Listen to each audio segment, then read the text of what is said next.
COVID-19 had a huge impact on children, more so on those from poor backgrounds. Children became the biggest victims of the pandemic, with their lives being altered in countless ways. In many instances, mitigation measures aimed at controlling the pandemic, such as closure of work and schools, ended up doing more harm than good to the children. COVID-19 ilipokuja hapa, watoto wengi hapo hivyo waliathirika kwa walikuwa wanakaa nyumbani, hawana kazi nyingine kufanya. Kwa hivyo wengi wanaenda sokoni kutafuta angalau wapate kitu cha kufanya, na hapo ndipo wanaenda wanadhulumiwa wengine wao kama vile wasichana. In Busia County, child protection issues have always been there, but the COVID-19 pandemic made the situation worse both for children and the child protection stakeholders. Recorded baseline survey data for the Joining Forces Alliance project showed that in Busia, neglect, sexual violence, physical violence, and child labor were the most prevalent. Busia is a border county, and there are quite a number of issues affecting children. Some cross-border. We have children crossing from Uganda to Kenya to look for livelihoods, for example, working along the streets, like even street begging, selling food vending, selling food to the truck drivers. We had also cases of sand harvesting in Busia, and among other child exploitation issues. Terre, Hommes Netherlands has been working in Busia for quite a number of years now, looking at different child exploitation issues. We've had an intervention at least when COVID hit to address on issues around violence against children during and even beyond COVID.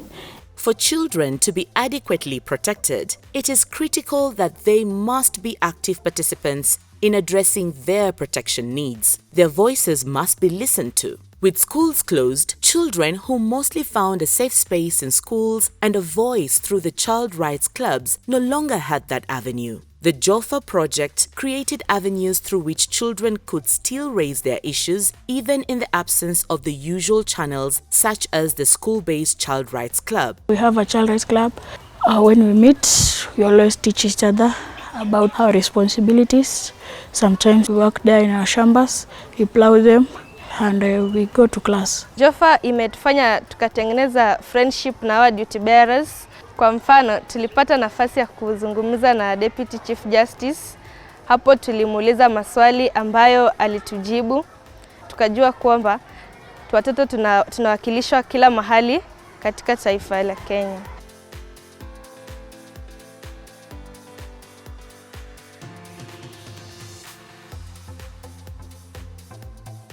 Whichever step, whichever intervention that is in place must resonate with the communities that we are working around. So long as the communities do not have the right knowledge, skills and understanding, then we may not expect them to do what is expected of them, which is identifying the issues around child violation, reporting, and also making referral where necessary. Watoto, kitu cha kwanza tulikuja tukaanza kufanya baraza. Katika baraza hizi tumekuwa na afisa wa watoto ambao wamekuwa wanaweza kuwaelezea wazazi jinsi ya kulinda watoto wao na jinsi ya kukabiliana na changamoto zozote za watoto. Watu wa TDH waliweza kuunda vikundi vya LAC ambapo watu walifunzwa katika vijiji na jinsi ya kuwa macho ya wale ya children's officer kulingana na mambo ya watoto.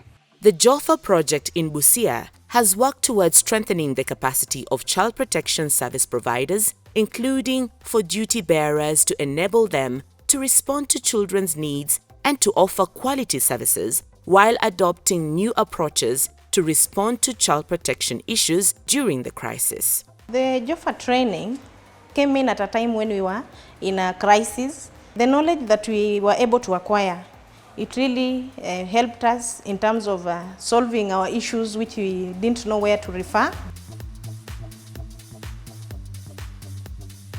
In Malaba police station, they just had a very tiny room that was not even enough to handle these cases well.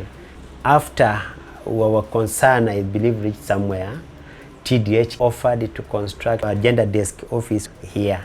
So the coming of that office is going to give room whereby we can hold enough cases, we can interview them and interrogate them in a good and conducive environment.